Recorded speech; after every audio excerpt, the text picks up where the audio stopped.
નમસ્કાર મિત્રો, ટીપીઓની એક્ઝામ તેમજ અન્ય તમામ સ્પર્ધાત્મક પરીક્ષા માટે અત્યંત ઉપયોગી એવા ભારતીય બંધારણના 40 પ્રશ્નો આ વિડીયોમાં આપણે જોઈશું. મિત્રો, હું છું અગ્રવત કિરણકુમાર બી અને મારી યુટ્યુબ ચેનલ માય સ્ટુડન્ટ્સ એજ્યુકેશનમાં આપ સૌ મિત્રોનું હું હાર્દિક સ્વાગત કરું છું. મિત્રો, ચાલો જોઈએ પ્રશ્નો. ભારતીય બંધારણના કુલ 40 પ્રશ્નો આ વિડીયોમાં મેં મૂકેલા છે. પ્રથમ પ્રશ્ન છે, ભારતીય બંધારણ કોના અધ્યક્ષ સ્થાને બનેલું હતું? જવાબ છે ડોક્ટર રાજેન્દ્ર પ્રસાદ. પ્રશ્ન બીજો, ભારતીય બંધારણ કઈ તારીખે અમલમાં આવ્યું હતું? જવાબ 26મી જાન્યુઆરી 1950. પ્રશ્ન ત્રીજો, ભારતીય બંધારણના પિતામહ તરીકે કોને ઓળખવામાં આવે છે? જવાબ ડોક્ટર ભીમરાવ આંબેડકર. પ્રશ્ન 4, મૂળભૂત અધિકારોના ઉલ્લંઘન સામે ન્યાય માટે કઈ રીતે અરજી કરી શકાય છે? જવાબ છે સુપ્રીમ કોર્ટ અથવા તો હાઈકોર્ટમાં રીટ અરજી દ્વારા. ભારતીય બંધારણનું સૌથી લાંબુ અનુચ્છેદ કયું છે? અનુચ્છેદ 370, જે મૂળ જમ્મુ કાશ્મીર માટે હતું, હવે એનો ખાસ દરજ્જો હટાવવામાં આવ્યો છે. પ્રશ્ન 6 છે, ભારતીય બંધારણના કયા અનુચ્છેદ હેઠળ સાંસ્કૃતિક અને ભાષાકીય અલ્પસંખ્યકોને સંરક્ષણ આપવામાં આવ્યું છે? સાચો જવાબ છે અનુચ્છેદ 29 અને 30. પ્રશ્ન 7, આરક્ષણ એટલે કે રિઝર્વેશન બાબતનો ઉલ્લેખ બંધારણના કયા અનુચ્છેદમાં છે? અનુચ્છેદ 15, 4 અને 16(4). 8, ભારતીય બંધારણના કયા ભાગમાં નિયામક સિદ્ધાંતો એટલે કે directive principles of state policy છે? જવાબ છે ભાગ 4. 9મો પ્રશ્ન, ભારતીય બંધારણમાં કઈ ભાષાને અધિકૃત ભાષા તરીકે સ્વીકારવામાં આવી છે? જવાબ છે હિન્દી એટલે કે દેવનાગરી લિપિ અને અંગ્રેજી છે એ ટ્રાન્સલેશન ભાષા તરીકે એનો સ્વીકાર કરવામાં આવ્યો છે. 10મો પ્રશ્ન, મૌલિક કર્તવ્ય એટલે ફંડામેન્ટલ્સ ડ્યુટીઝ બંધારણમાં કયા સુધારા દ્વારા ઉમેરવામાં આવ્યા હતા? જવાબ છે 42મો બંધારણીય સુધારો 1976. મૂળભૂત અધિકારો બંધારણના કયા ભાગમાં આપેલા છે? એવો 11મો પ્રશ્ન છે. સાચો જવાબ આવે છે પાર્ટ 3 એટલે કે ભાગ 3માં મૂળભૂત અધિકારો આપેલા છે. 12મું છે, ભારતીય બંધારણ કઈ દેશની બંધારણ સમિતિ પરથી વધુ પ્રભાવિત છે? જવાબ છે યુનાઇટેડ કિંગડમ. ભારતીય બંધારણના અનુચ્છેદ 370નો સંબંધ કયા રાજ્ય સાથે હતો? સાચો જવાબ છે જમ્મુ અને કાશ્મીર સાથે. 14મું, ભારતીય રાષ્ટ્રીય કોંગ્રેસે બંધારણ સભા રચવાની સૌ પ્રથમ માંગણી ક્યારે કરી હતી? સાચો જવાબ છે 1935માં. 15મું, બંધારણ સભાની પ્રથમ બેઠક ક્યારે મળી હતી? 9મી ડિસેમ્બર 1946ના રોજ.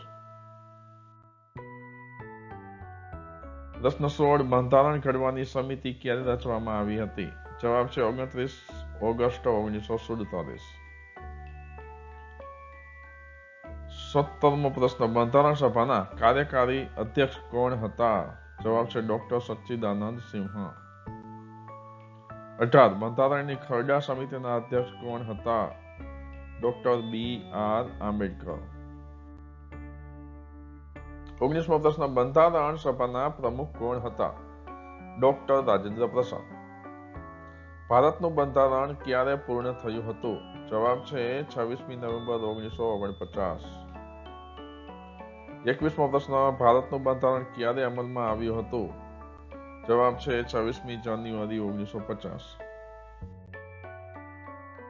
પ્રશ્ન 22, બંધારણ સભામાં કુલ કેટલા સભ્યો હતા? જવાબ છે 389. ભારતનું બંધારણ બનાવવામાં કેટલો સમય લાગ્યો હતો? જવાબ 2 વર્ષ 11 મહિના 18 દિવસ. બંધારણ ઘડવાનો કુલ ખર્ચ કેટલો થયો હતો? જવાબ છે ₹64 લાખ. 25મો, બંધારણ ઘડવાનો સૌ પ્રથમ વિચાર કોને આવ્યો હતો? જવાબ છે સર M.N. રોયને. પ્રશ્ન 26મો, ભારતના બંધારણમાં કુલ કેટલા પરિશિષ્ટો અને અનુચ્છેદો છે? જવાબ છે 12 પરિશિષ્ટો અને 446 અનુચ્છેદ. બંધારણનું આમુખ કોણે તૈયાર કર્યું હતું? જવાબ જવાહરલાલ નહેરુ. પ્રશ્ન 28મો, બંધારણના આમુખનો વિચાર ક્યાંના બંધારણમાંથી લેવામાં આવ્યો હતો? જવાબ છે અમેરિકાના બંધારણમાંથી. પ્રશ્ન 29મો, મિની કોન્સ્ટિટ્યુશન કયા સુધારાને કહેવામાં આવે છે? જવાબ છે 42મો સુધારો. 30મો પ્રશ્ન, બંધારણમાં સુધારાની પ્રક્રિયાનો ઉલ્લેખ કયા અનુચ્છેદમાં કરવામાં આવેલ છે? જવાબ છે અનુચ્છેદ 368. 31મો પ્રશ્ન છે, ભારતના બંધારણમાં મૂળભૂત હકો કયા અનુચ્છેદોમાં દર્શાવવામાં આવ્યા છે? જવાબ છે અનુચ્છેદ 12 થી 35 ભાગ 3. સમાનતાનો હક કયા અનુચ્છેદોમાં સમાવિષ્ટ છે? જવાબ છે અનુચ્છેદ 14 થી 18. સ્વતંત્રતાનો હક કયા અનુચ્છેદોમાં સમાવિષ્ટ છે? જવાબ છે અનુચ્છેદ 19 થી 22. 34મો પ્રશ્ન, શોષણ વિરુદ્ધ હક કયા અનુચ્છેદોમાં સમાવિષ્ટ છે? જવાબ છે અનુચ્છેદ 23 થી 24. ધાર્મિક સ્વતંત્રતાનો હક કયા અનુચ્છેદોમાં સમાવિષ્ટ છે? જવાબ 25 થી 28.